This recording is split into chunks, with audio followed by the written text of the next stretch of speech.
You ever have those nights where you just know something insane is about to go down? Like you can feel it in your chest before the lights even dim. And you're sitting there thinking, man, if this thing goes the way I think it might, people are going to be talking about it for years. That's exactly what it felt like with Raja Jackson, because the second his name got announced, the energy in the room shifted. You could feel the tension. You could feel the crowd almost holding its breath, waiting for that first collision.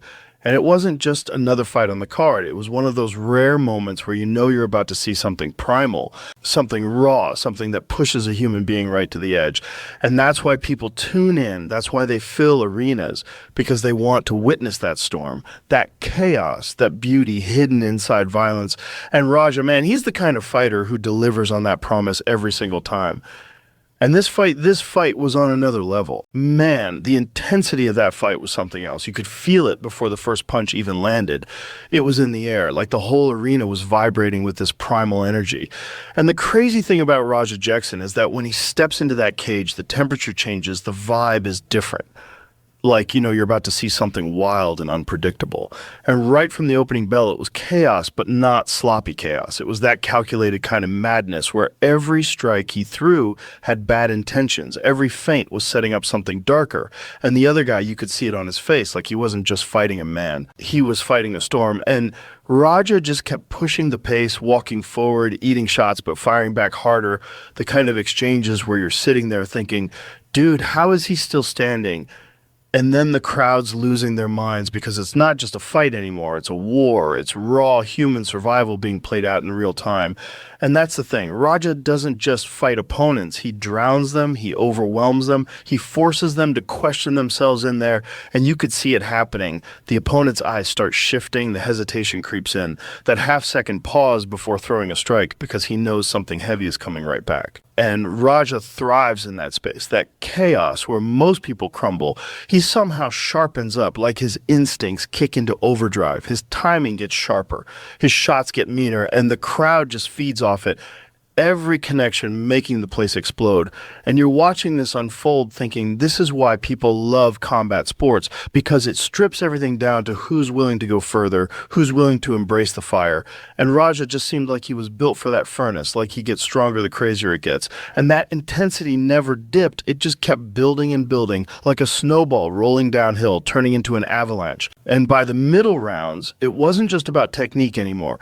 It was about will. It was about who could survive this insane pace. And Raja just kept showing that look, that unshakable focus, like he was born for that exact moment. And that's why the intensity felt so different. It wasn't just another fight. It was a test of everything, mind, body, and soul, playing out in front of thousands of screaming fans. Raja's fighting style is just wild, man. It's this crazy blend of raw aggression and calculated precision. Like he's not just throwing punches to score points, he's throwing them to break you mentally and physically. And what makes it so fascinating is that he doesn't fight like he's following some rigid textbook.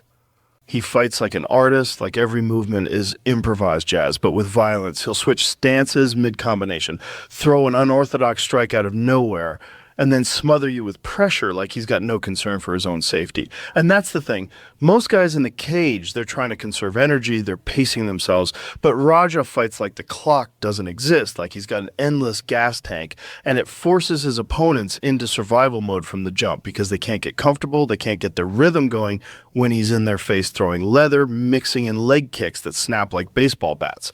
Then suddenly changing levels like he's about to shoot for a takedown. And even if he doesn't commit to it, the threat is enough to make you hesitate. And that's when he pounces, and his clinch game is nasty too. He drags you into those dirty exchanges where he's landing short elbows, knees to the body, grinding on you until you start to wilt. And he doesn't even need perfect technique. Because the intensity is the technique, he's weaponizing chaos, making you fight his fight. And that's something you can't train for. You can spar a million rounds, but you can't replicate the kind of pressure and unpredictability that Raja brings. And when you watch him, you see that glint in his eye, like he's hunting, like every second in there is an opportunity to hurt you, to overwhelm you, to make you question your career choices. And that's why his style is so dangerous, because it's not just physical, it's psychological warfare. He's beating you with presence as much as with strikes. And by the time most guys figure out what's happening, they're already drowning in it, trying to breathe while he's still coming forward with combinations that don't even seem humanly possible at that pace. And that's what separates him. He's not playing the game the way everyone else plays it. He's tearing up the rule book and writing his own version in blood and sweat right there in the cage. There's always that one instant in a fight where everything shifts, where you can almost hear the momentum change. And with Raja, it was like watching a movie scene play out in real time. The kind of moment that burns into your brain because you know you're seeing history happen. He had been pushing forward all fight long, throwing bombs, mixing it up, but then came that exchange where his opponent actually clipped him clean, like really tagged him. And for a split second, you thought, oh, damn, this could be it. This might turn ugly for him. And instead of backing off or trying to recover, Raja just grinned like some kind of madman who enjoys the chaos. And he walked forward with this look that said, now it's my turn. And that's when the whole dynamic of the fight flipped on its head. The other guy realized he didn't hurt him. He woke him up, and Raja unleashed this sequence that was so brutal, so precise. It felt like watching a predator lock onto prey. He landed a body shot that folded him just a little, then a hook upstairs that rattled his skull, and you could literally feel the energy in the arena erupt as everyone sensed that the end might be coming. And that's the thing with turning points. They're not just physical, they're spiritual. They drain the opponent's will, they drain the hope out of them. And Raja has this freakish ability to smell blood. The second it's there, he doesn't rush blindly. He tightens up, sharpens his shots, digs into the body, head mixing it beautifully, and the opponent just had nowhere to go. Every exit closed, every angle shut down, and the look in his eyes changed. You could see it clear as day, from confident and calculated to desperate and drowning, like he was just trying to survive. And that one moment, that grin after eating a clean shot, it was the psychological kill shot, because if your best weapon doesn't make a man back up, if it just makes him scarier, then you're not just fighting fists and feet anymore, you're fighting a force of nature. And that turning point was the spark that set the whole fight ablaze, the shift from battle to domination, and everyone watching knew they had just witnessed that exact second where destiny tilted in Raja's favor. Mental toughness is one of those things you can't measure on a stat sheet. You can't put a number on it. But when you see it in real time, it hits you like a freight train. And with Raja, it's almost scary how unshakable his mind is in there. Because we've all seen fighters break when things don't go their way, when they get clipped, when they're tired, when the crowd noise starts to feel like pressure instead of fuel. But Raja seems wired differently, like his brain interprets adversity as a green light to push harder. And you saw it in that fight when he got cracked, when his legs buckled for a second.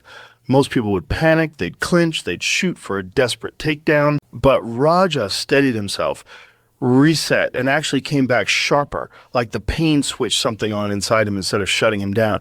And that's a rare thing because physical gifts are common in combat sports. You've got fast guys, strong guys, technical guys, but mental toughness is what separates the good from the great. It's the X factor.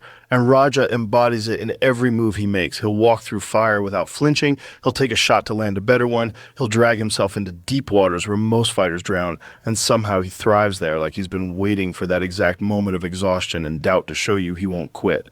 And you can see it frustrates his opponents because they're used to people folding when things get ugly. They're used to seeing the quit in someone's eyes. But with him, there's nothing, no fear, no hesitation. Just this cold determination that says, you're going to have to put me out if you want me to stop. And that's intimidating on a level that technique alone can't prepare you for, because you can game plan for a fighter style. You can study their habits. But how do you prepare for a man who refuses to mentally break? How do you strategize against a mindset that gets stronger the tougher things get?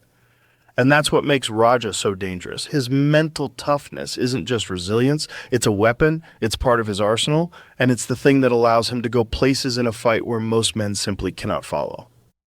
The impact and legacy of that fight for Raja is one of those things that goes way beyond a win on his record, because what people are going to remember isn't just that his hand got raised at the end. They're going to remember the chaos, the fire, the way he refused to break, and the kind of performance that forces fans, fighters, and analysts to all sit up and say, this guy is different. And that's how legacy gets built, not through padded stats or easy victories, but through nights where you show the world that you're willing to risk everything, put your body on the line, and embrace the kind of violence most people would run from. And that's exactly what Raja did. He didn't just fight his opponent. He fought the expectations. He fought the doubt. He fought the silence in those moments where the only thing keeping you moving is your own will. And he turned all of that into fuel. And when fighters like him do that, it changes the landscape, because now every future opponent knows they're not just stepping in there with a skilled athlete, they're stepping in there with a man who thrives in chaos. And that reputation lingers. It spreads through the sport like wildfire, and that's where the impact comes in. Because his performance doesn't just define him, it forces everyone else to measure themselves against it. It raises the bar. And years from now, when people talk about Roger Jackson, they won't just bring up the result. They'll bring up the aura, the way he made arenas shake, the way he turned fights into spectacles, and the way he left opponents questioning themselves long after the final bell. And that's the true essence of legacy, when your name isn't just attached to numbers or belts, but to moments burned into the collective memory of fans, when people can close their eyes and still feel that electricity, that intensity, and say, I was there, I saw it happen. And Raja carved one of those moments into stone with this fight, a performance that will echo every time someone brings his name up, because impact is temporary, but legacy is eternal. And what he built that night was something you can't erase, something that will live in the DNA of the sport itself. At the end of the day, what we just witnessed with Raja Jackson wasn't just a fight. It was a statement. It was one of those performances that reminds you why we all fell in love with combat sports in the first place, because it strips away all the nonsense and shows you the raw truth of who a person is when everything's on the line. And Raja showed us that he's not just a fighter, he's a force. He's a guy who can walk through fire and come out the other side sharper, tougher, and even more dangerous. And that's the kind of thing that sticks with you. It makes you respect the grind, the sacrifice, the sheer will it takes to get in there and do what he did. And honestly, good luck to anyone who has to stand across from him in the future, because that man is carrying momentum, belief, and an intensity that you can't fake. You can't manufacture. You either have it or you don't. And Raja's got it in spades. So to everyone watching, thank you for being part of this ride. Thank you for supporting the sport, because nights like this are special. They're rare. And when they happen, you just have to sit back and appreciate that you got to see greatness unfold right in front of you.